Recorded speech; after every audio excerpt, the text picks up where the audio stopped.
জয় ঠাকুর।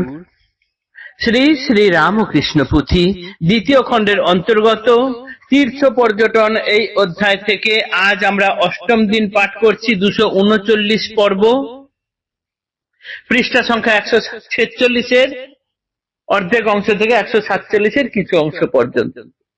এর আগের দিন দেখেছি মথুরবাবু বাঙালি ভোজনে প্রথমে একটু অনীহা প্রকাশ করলেও তারপর ঠাকুর বেঁকে বসায় সেই তীর্থযাত্রায় কাঙালি ভোজনের ব্যবস্থা করেন এবং টানা 7 দিন যাবৎ সেখানে কাঙালি ভোজন চলে।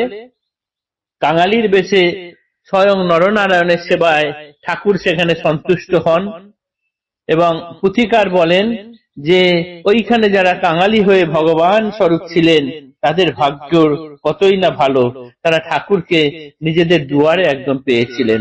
তাদের চরণ ধুলি আমি প্রার্থনা করি। এই অবধি আগের দিন পাঠ করেছিলাম। আজ দেখব কাশীধামে পৌঁছে মথুরবাবুর গল্প। তরণীতে যে সময়ে গঙ্গা অতিক্রম, ভাবচক্ষে শ্রীপ্রভুর হয় দর্শন। শিবপুরী বারাণসী সুবর্ণে নির্মিত, অন্নদানে অন্নপূর্ণা নিজে বিরাজিত। উতরিলে অন্ন পারে ভাব ভেঙে যায়, শিবিকায় সাবধানে ঠাকুরে উঠায়। নিরূপিত বাসাবাটি প্রাসাদের মতো, দলে বলে শ্রীমথুর হয় উপনীত। পল্লীতে পড়িল সারা মহা আড়ম্বর, আচরণে শ্রীমথুর যেন রাজেশ্বর। রাজপথে দুপা যেতে সমারোহ কত, রজতে নির্মিত ছাতা চাকরে ধরিত। অঙ্গরক্ষকের গণ আঁটো হাতে, সুন্দর পোশাক পরা ঘেরা চারি ভিতে। দান কর্মে কর্ণ যেন মুক্ত হস্তে ব্যয়, যেখানে যা লাগে দেয় কাতর না হয়। বিশ্বনাথ দর্শনে পায়ে হেঁটে যায়, সঙ্গে রহে ভৃত্যগণ প্রভু শিবিকায়। হৃদয় শিবিকা পার্শ্বে প্রভুর নিকটে, সতর্কে থাকেন কিবা কখন কি ঘটে। দেব দেবী দর্শনে শ্রীপ্রভুর ধারা, স্থানে যাইবার পূর্বে পথে বাহ্য হারা। এখানেও তাই পথে ইন্দ্রিয়াদি মন, করিয়াছে কোন রাজ্যে সবে পলায়ন। শিবিকায় বাহ্যহারা ঠাকুর হেথায়, শ্রীদেহ ধরিয়া হৃদু মন্দিরে উঠায়। এখানে আবেশ নেশা হইল ঘনতর, জড়বৎ কায়াখানি প্রাণ শূন্য ঘর।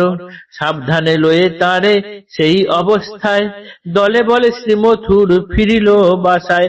দর্শনে এই কাণ্ড নিত্য নিত্য হয়, তথাপিহ একবার না আসিলে নয়।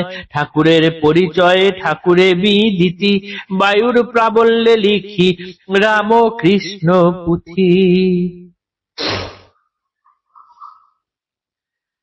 নৌকা গঙ্গা অতিক্রম করতে করতেই ঠাকুর ভাব চক্ষে বারাণসীকে দেখে নিলেন। দেখলেন বারাণসীতে মা অন্নপূর্ণা স্বয়ং অন্নদান করছেন সকলকে, এবং নৌকা থামতেই সেখান থেকে নামার আগে ঠাকুরের সেই ভাব ভেঙে যায়।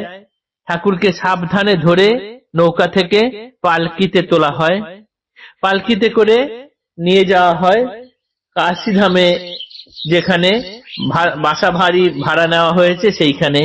এবং বাড়িটি ছিল এক বিশাল প্রাসাদের মতো। সেইখানে দলে বলে মথুরবাবু গিয়ে ওঠেন।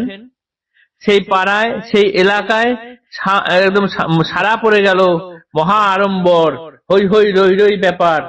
এবং মথুরবাবু এখানে যেন রাজেশ্বরের মতো অবস্থান করছেন। রাজপথ দিয়ে দুপা যেতে গেলে বিশাল সমারোহ, তার সোনার রূপোর ছাতা তার সামনে চাকরেরা ধরে নিয়ে চলতো সবসময় মাথায়, এবং দুপাশে তার অঙ্গরক্ষক থাকতেন, অর্থাৎ তার বডিগার্ড নিয়ে ঘোরাফেরা করতেন সেই সময়। এবং তাদের পোশাক থাকতো আঁটো, সুন্দর পোশাক পরা থাকতো। তারা চারিদিকে মথুরবাবুকে ঘিরে থাকতেন মথুর বাবু চলছেন, মাথায় রূপোর ছাতা ধরে চাকরেরা চলছেন, আর ঠাকুর চলছেন পালকিতে বসে। হৃদয় পালকির পাশে দিয়ে চলেছেন ঠাকুরকে দেখতে দেখতে। ঠাকুর কখন কি হয় কখন কি হয় এরকম অবস্থা। কেননা ঠাকুরের আগাগোড়া রীতি এইটাই, যখনই কোনো দেবস্থানে ঠাকুর আগে পৌঁছাতে যান তার আগেই তার শরীরে ভাবাবেশ হয়। এখানেও তাই, যখন কাশীর মন্দিরে মা অন্নপূর্ণার মন্দিরের কাছে বাবা বিশ্বেশ্বরের কাছে ঠাকুর পৌঁছাচ্ছেন, তার আগে দেখা যাচ্ছে তার শরীর থেকে তার ইন্দ্রিয় আদি তার শরীর ছেড়ে চলে গেছে, যেন তিনি বাহ্যজ্ঞান হারা হয়ে গেছেন, অর্থাৎ তিনি সমাধিস্থ। ধরে ধরে শরীরটাকে কোন রকম ভাবে হৃদয় নিয়ে যান, নিয়ে মন্দিরে ওঠান। মন্দিরে ওঠানোর সঙ্গে সঙ্গে তার আবেশ যেন আবেশ নেশা কারো ঘন হলো। তিনি প্রায় জড়বৎ, তার শরীর প্রাণ শূন্য মনে হচ্ছে। সেইখানে বেশ কিছুক্ষণ রইলেন, থাকার পর তাকে ধরে নিয়ে তাড়াতাড়ি করে আবার পালকিতে তোলা হলো, তুলে নিয়ে বাসা বাড়িতে ফিরে আসা হলো। যতদিন সেখানে দেখতে যান প্রত্যেক দিন সেই একই ঘটনা, না গেলেই নয়, প্রতিদিন তার নিত্য নিত্য দর্শন করতে হয়, আর প্রত্যেক দিনই দেখা যায় এই রকমই তার ভাবাবেশ ভাবের অবস্থা। ঠাকুরের পরিচয় ঠাকুর নিজেই করান, ঠাকুরের প্রচার ঠাকুর নিজেই করান। তবুও পুথিকার এখানে বলছেন যে আমার যেন বায়ুর প্রাবল্য হয়েছে, তাই আমি রাম ও কৃষ্ণ পুঁথি লিখতে বসেছি। ঠাকুরের পরিচয় ঠাকুরের বিদিতি, বায়ুর প্রাবল্যে লিখি রাম ও কৃষ্ণ পুঁথি। আমার ঠাকুরের পরিচয় দেওয়ার কোনো সাধ্য নেই, সেই ধৃষ্টতাও নেই, ঠাকুর নিজেই সে কাজ করিয়ে নেন। আমার যেন বায়ুর প্রাবল্য হয়েছে, আমার যেন কি অন্য কিছু হয়েছে, তাই আমি এই কাজ করতে শুরু করেছি। ঠাকুর আমাকে দিয়ে রামকৃষ্ণ পুঁথি লিখিয়ে নিচ্ছেন, এটাই মনে হয়। জয় ঠাকুর, জয় শ্রী রামকৃষ্ণ।